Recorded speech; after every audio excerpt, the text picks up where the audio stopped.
سخت سردی کے موسم کے اندر نماز کے لیے وضو کرنے والا، کامل وضو کرنے والا، صحیح وضو کرنے والا، سردیوں کے موسم۔ آج کا دور آپ دیکھیں، اس میں تو کتنی سہولیات ہیں، گرم پانی میسر ہوتا ہے، لیکن اس دور میں گرم پانی میسر نہیں ہوا کرتا۔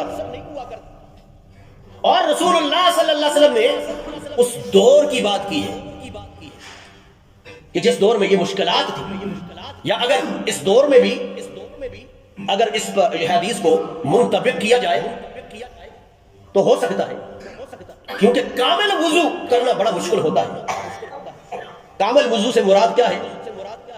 ہر اعضاء کو 3 مرتبہ دھونا، اور بڑے ہی سنتوں کا، مستحبات کا خیال کر کے شرائط کے ساتھ وضو کرنا، کہ وضو کے اندر مکروہات سے پرہیز کیا جائے۔